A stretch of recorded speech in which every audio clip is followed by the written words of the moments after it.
Greetings everyone, welcome to this new video. We have our Winter Orb Elementalist in its final form right here. I have taken a look at the skill tree, optimized that as far as I can, and I also taken a look at all the new skill gems, the auras, and all the interaction when it comes to all of those.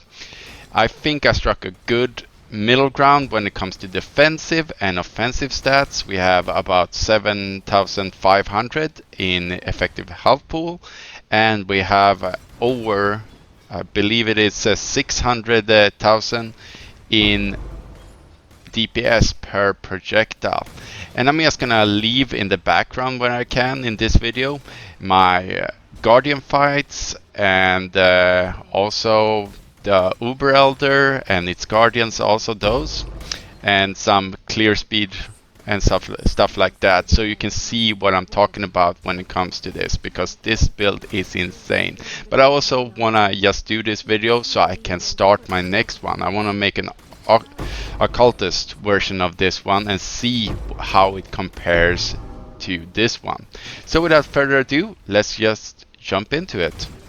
Okay, for playstyle, it's not much to talk about. It's basically just hit that button and charge up as far as you can. You want to have high stacks of Winter Orb up at all time, because it shoots out projectile much faster if you have higher stacks. So if you have one stack, it's not going to shoot as fast if you have 10 or even 12 if you have Winter Orb plus 2 stages on your helmet shot. Also, something that I did not push on in the last video is that cast speed is not only gonna help you generate those charges faster on your Winter Orb, it's also gonna shoot out more projectiles. So if you have much cast speed, so it has double function, so it has a quality of life, because you can hit that button for 1 second and you get all your maximum charges, which is good. But also it shoots out more projectiles if you have more cast speed. That is something I did not push on in the last video. Except that Winter Orb is as strong as ever. You just charge up real fast, and again with cast speed, and then you just run around the target. If you have hard bosses, you just run around them and they cannot catch you with whatever they're throwing at you. So for example, for my Uber Elder fight, I just run around, and I just find a second where I can just charge up, and then I run for another 7 seconds, and then I keep doing that. You can of course go with more quality of life when it comes to more duration and stuff like that, but I feel like the one we have here with the necklace especially, which is the Solstice Vigil, it gives us a really good boost when it comes to getting those charges up for a long time, especially on bosses and stuff like that.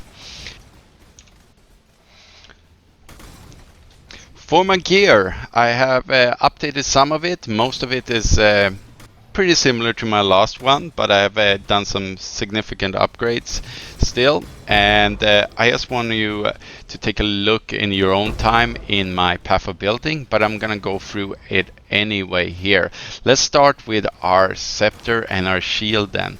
You want to have that gain 20% elemental damage, that extra chaos damage mod on a good base here, and I have a video on that, how to multi-craft this, so you can take a look at that.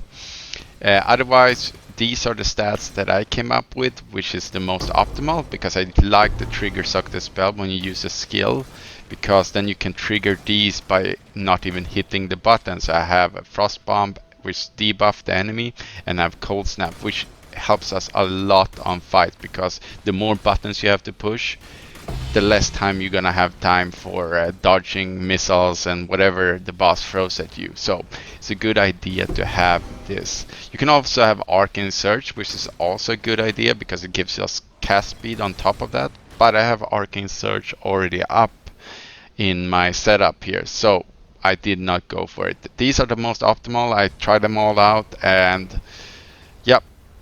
So next one, there's a special from Incursions that you can get these double mod. As you see here, if I click, this is one mod, the one there, the increased cold damage and the increased cold damage to spells flat damage there.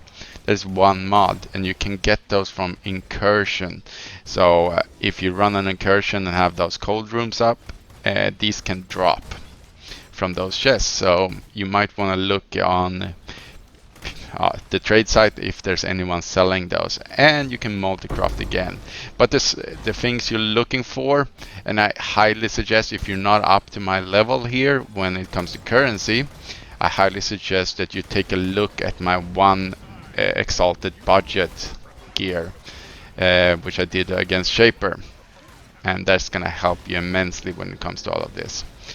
Then for a helmet, obviously there's we want the Winter Orb enchant on this one if we can, because 2 extra stages is a lot of damage. I calculated it around 10 to 12% extra damage altogether, because it's extra cast speed and it's extra damage on top of this.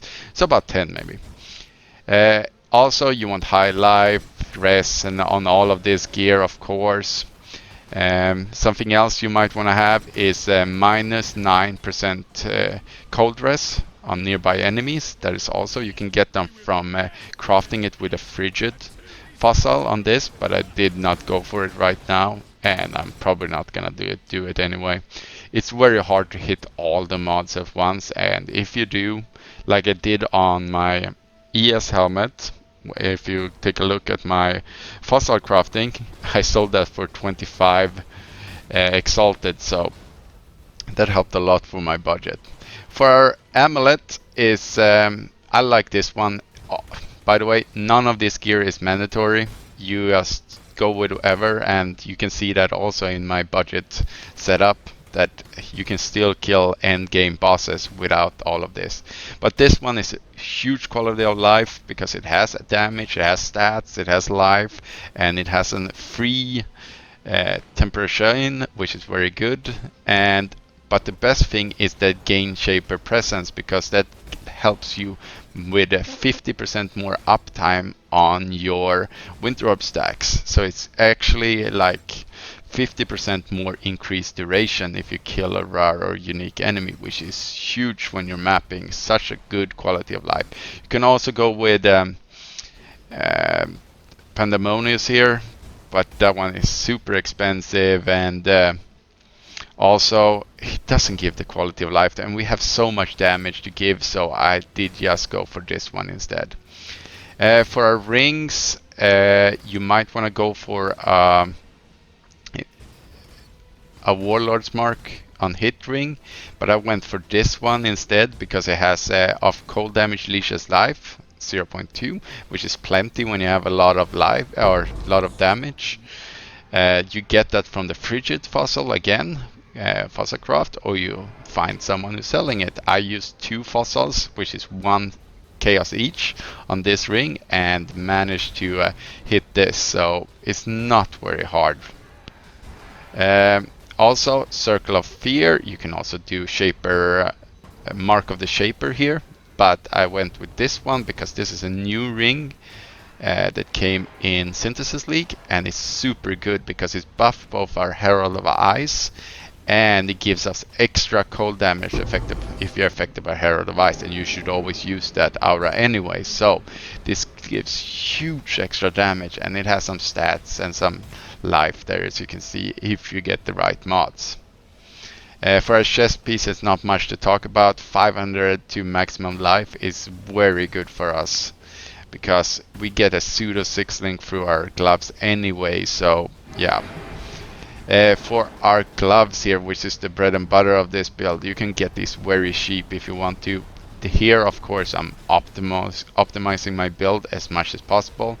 So you want gloves with slower projectile and faster casting. They come with separate mods also, so increase projectile damage and increase cast speed. So they come with those mods in a group package.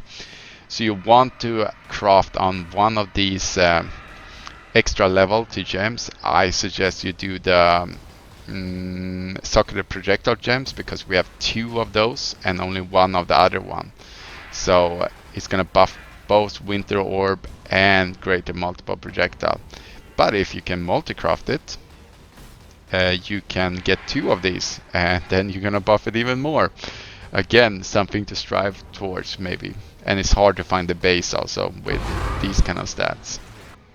I had to wait a long time until someone actually posted them. I did not craft it myself. For the belt, you want some cold damage, some life, some rest maybe. This is obviously absurdly good. And aspect of the spider you can put on any gear piece, which you can craft yourself through beast crafting. And yeah, you just want an open suffix on any piece of gear and you can craft it there. So in the end, if you have an open suffix that you cannot, so you can both do the craft and the aspect of the spider. So that's something to think about. For the boots, finally, we have some, I just fill up the rest, some movement speed and some life. That's all I do on these. You do not need to enchant. It's completely not obligatory. It's just found these and on the trade site, and I just bought them because I had the money for it. Otherwise, all around gear, just take a look and take a good. So when you have some extra currency, just take a look at this kind of gear, and which is going to be in the POB link down below, and struck some kind of middle ground if you're depending on your budget between one X character and this character right here. There's not a huge difference in DPS. Of course, with all this gear comes a little bit, but it costs so much more to optimize your character to the next step. And is it really worth it? Well, if you have the currency, you might as well spend it, yeah? So that's my tip here. So just go one piece at a time. For our flasks, we have our normal ones. I don't think I changed these from the previous iteration, but I'm gonna go through real fast. Make sure you quality them, because they actually get extra amount of seconds and some extra stats, I guess. No, I think it's just extra seconds. And we have our eternal life. You want this exact one, because you want the bleeding on use, because that is a big killer for us. And we want our Wise Oak with, I should upgrade this one to 15% resistance of each element. Make sure that cold res is your highest res, otherwise this one will not work. So I have done this mistake multiple times in previous leagues, that I did not look which one was the highest. So if you have any other flask that maybe buffs fire damage, so if you're using Dying Sun, that will give you fire res. So every time I use that flask, my cold res would not be the highest anymore, and so we would not get the extra damage boost here. So this one is good also, and it also helps us with nasty mods like Elemental Equilibrium, I think it is, when you get 25% less res. So this one negates that, and this Curse Flask of course takes care of it all, so which is very good on us, because you want the curse one, because every time we get Temporal Chain and Feeble, Vulnerability and everything like that, this one takes care of it. And I have flasks up all the time when I'm running, because we're running so fast and we recharge even faster. At Zero Promise, super cheap also. Elemental damage, extra chaos damage, some leech, some chaos resistance, which we don't have much of, so also a good one. And you want this one with increased duration and increased movement speed during flask effects to get that extra boost when you're running around very fast. So these are the ones, and I just have a reserve mana flask here. You can have any mana flask. I just had this one drop for me, so I have it when there's no region maps. So I have it there and just ready to use it. Okay, for our jewels, we're gonna take a look at these. For normal jewels, which are these, the other ones are the abyssal jewels here. We want some cold damage. We want definitely increased maximum life, because to synergize with our Comb's heart. So make sure there is at least that one on every jewel. The same goes for our abyssal jewels. We want maximum life as high as we can, of course. And some other stats. So we want increased area damage, because it's an area skill. We might want to have some extra stats, because Comb's heart is very hungry on strength, and we don't have a lot of strength in this build, so you might want to cap them here. Same with resistances you're missing, and some increase cost speed, you just go through the PoE database and check which kind of stats that might be benefiting you. So it's increased spell damage to holding a shield because we have projectile damage, area damage, normal damage, cold damage. It's a lot of mods that actually is applicable to us here. So that is something, and we have also our Abyssal Jewel. I managed to, because I don't have any lightning damage right now, we want to proc our Ascendancy that gives us 20% more damage because it shocks. So you might want to make sure somewhere on this. So if you hover over your tooltip, it should read somewhere. It should read lightning damage. Of course, it doesn't do that now because I have my Abyssal Jewel here. But it normally does. So you want to go for, otherwise you want to go for cold damage, spell hits with shield and normal cold damage. You want to go for life, of course, and then whatever stat else you find good. Damage penetrate 2% elementals that we haven't killed recently, which is against bosses, for example, is very good. Chaos damage you can have, some extra energy shield, there's a bunch. I also bought this one because we changed our aura to new celerity, and this one does not be, PoB doesn't calculate this damage in, which is all the time up, by the way. The concentrated ground is on the enemy, not under us, which is super good for us. So elemental resistance less off, and take extra damage, which is huge, by the way. That is 9% pure extra damage to mods. I cannot tell you how much that is in the end. Well, I can tell you it's 9%. Which is so much better than normal 9% extra cold damage or something like that. So those were the gems. So for our gems, we have these. We have in our main link with Winter Orb, of course, because it's a pseudo 6 link. So we have a slower projectile and faster casting already in it. So our links is going to be Winter Orb, and you want this at level 21 at least. Quality is really good on some of these. If you quality them up, it's quite a big damage boost, but it costs a lot if you want 21 and quality on them. So some I've managed to quality up, and some doesn't really matter. So we have Winter Orb, we have Infused Channeling. This one is really good if you quality up and also get the 21, because it lowers the cap of how long you need to channel it, so it's down to 0.5 seconds now. Until you get the extra damage, which is very good, because I noticed if I did not have this, because I have a tendency to not channel it very long when I'm out, because we have so much cast speed. So you want the channeling to be as short as possible on this one, so you always have the buff up. It's very long buff otherwise, so as long as you get it every 8 seconds is fine. Greater multiple projectiles, of course, because we want those extra projectiles, and hypothermia is super good in both defensive and offensive. So this is, I would not change any of these for any other gem. Yeah. So we're gonna go on to our scepter, which I already talked about a little bit, because we have trigger socket spell when you use a skill. That means it's going to rotate all of these, so when I cast some other skill like Winter Orb, it's going to cast these with them, and it's going to cast on the target location wherever I have the mouse. So you want to maybe click the close to the, but the area is so big, so you don't really need to stand have the mouse very close to the enemy. It debuffs the enemy minus 25 cold res, and it has cold snap, which generate frenzy charges, which makes our run faster, more damage, and so on. And unbound elements to just buff these two. You can have a third one, but I'd rather just rotate 2 spells, or even 1 spell if you just want to rotate 1 and just have that one consistently being cast. It's your choice.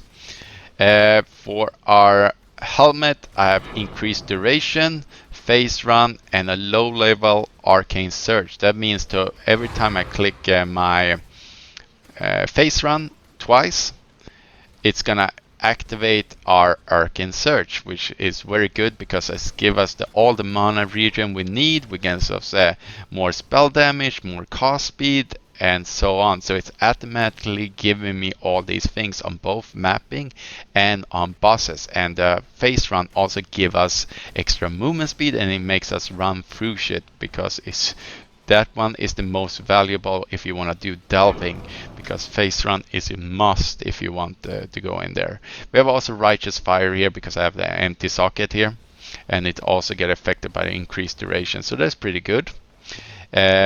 You do want to make sure you use Valve Righteous Fire and not Righteous Fire, so you don't die after degen. So make sure you have the Valve version down in your toolbar. It gives us a huge boost. For our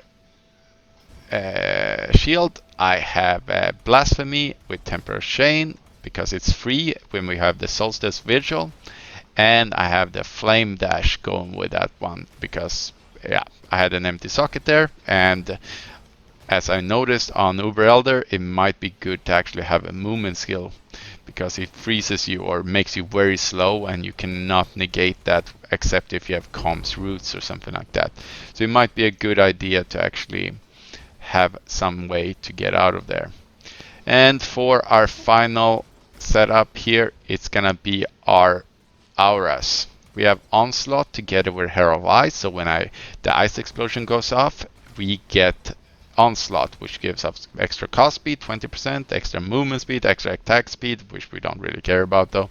But we get that movement speed and cost speed for free. It costs a little bit more to do the Herald, but it's already subtracted from our Ascendancy anyway, so we can easily run the build with just 142 in mana in the end. We want to have Zealotry here because I noticed there's a specific word on Zealotry. It's you and nearby allies deal 16% more spell damage. More is the key word here. That is on top of what you actually have. So it takes that multiplicative and not the same as normal increased spell damage. The more is the exact word we want here, and it gives us so much. And I did not notice that, and I thought it was a shit aura in the beginning, but it is super good for us, and together with my Yule, that is gonna be insane damage. And we go with Enlighten here, level 4 if we can. We could probably go with level 3 and still get off with it, and you might want to also craft then minus mana cost of skills. You can do that on the crafting bench if you do so, because you might have a little bit smaller, you will have a much smaller mana pool. But these are the skills that I'm going with, and it's been a blast. It's really OP, and it's really everything is good because you're running so fast, you're killing so fast, and you do not need any single target. You don't have any single target problem at all. So after the next. So for our passive tree, we have this final iteration. I suggest that you take a look at my POB for this one, but I'm just gonna give you some keynotes here because we're non-crit. We want the elemental overload, and we want to go for that pretty fast in this build, honestly. And also we want to reach these kind of channeling nodes here and here because those are very good for us. And otherwise you want to wait with Jewel nodes as if you don't have a lot of currency, because Jewels can tend to be very expensive. We also want to try to rush down to our face acrobatics because it's a huge way of actually surviving in this build because we're dodging so much, and we don't really stack the other negative sides of that, so we're not losing anything, we're only gaining. And I also changed this so more cost speed, and otherwise just stack a lot of life. We have life there, we have life there, we have a little bit life here. And we also have increased skill effect duration. Might be good to take very early, at least this cluster. If you're running Winter Orb as leveling, that might be a good idea. So I've changed this skill tree so many times, and this is the best thing I've come up with. And I have put it in 100 different iterations of this one, and yeah, you can try yourself, but this is the best I can come up with my amount of points. Okay, for our ascendancies, we're gonna go first with Pendulum of Destruction, elemental damage, some extra elemental damage every 5 seconds, so that is very good. Area of effect is pretty good also, of course. And then just because we are here doesn't mean that I would go for this one, but if you want to, I normally go down this route afterwards. So I go for Shaper of this Desolation for some extra gain, chilling, shocking, igniting, and then all of it at once. It's pretty good damage boost. And then we would go for the shock here. Make sure you have at least one lightning damage here, because then you get 20% extra damage on each enemy, which is huge. And it also spreads around all your ailments on all the other mobs in the area, which is also huge because you might not be hitting all of them. So it just spreads it around, and radius 18 is pretty big. So Mastermind of Discord is very good because it damage penetrate 25 cold rest, because we use Herald of Ice in this build. We could use other ones also, but I opted out of them because I've tried them all out and it did not it was not a bonus in the end for our damage or survivability, and plus it takes up a lot of sockets. So it also gives us our mana pool a little bit break, because it takes away a few percent from our mana reservation, and increase effect also. So this one is a must. So if you do not want to go with Beacon of Ruin, you would go with Paragon of Calamity, which means that you get Leech on this build, all the Leech you ever need, and it also makes you able to run every mod. But if you're running Sextants on maps, which you should on high level maps anyway, then you can run these mods anyway, because there's a anti-reflect mod on those Sextants, and I would just wait to run those specific map until I'm hitting that specific Sextant mods. So this one is kind of out now, and I would just go with these 4 all together. For Pantheons, I would still go with the same one, fully upgraded Soul of Lunaris for the Major God, because it gives us some it gives us a ton here. Physical damage reduction when we get hit, and movement speed is good because we are movement speed build. And then all the other one, avoid projectile to have chained, is also really good. It might not sound that good, but because we're ranged most of the time, and if we have chain mods on the map and stuff like that, and many enemies have chain on them, that might be a good idea to have. And all the other ones are good because it's mostly benefits us because we're ranged. And this one, Soul of Shakari, less chaos damage taken because we are not having a lot of chaos. We only have at series promise. And immune to poison. We can just disregard anything that has the poison, which is great because then we can just disregard a whole area of damage. So these are the ones to go for. For the bandits, I would still go for passive 2 points, so you kill them all. And because Elira, which might be our second choice there, is not really benefiting us because we have we're not a crit build, and that mana regen, I think it is, and res we don't really need. We get it from the build itself because we have a lot of rare pieces on this build, so we can get those stats by itself, and all the other ones are completely negligible. So go and kill them all. So that's all I have for you.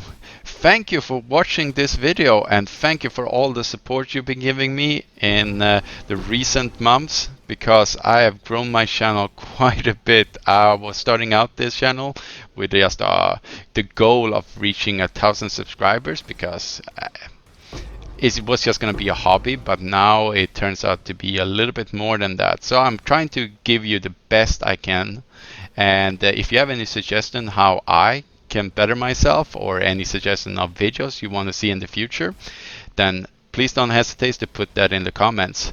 And as ever, thank you for watching. Please subscribe to my channel and have a good day.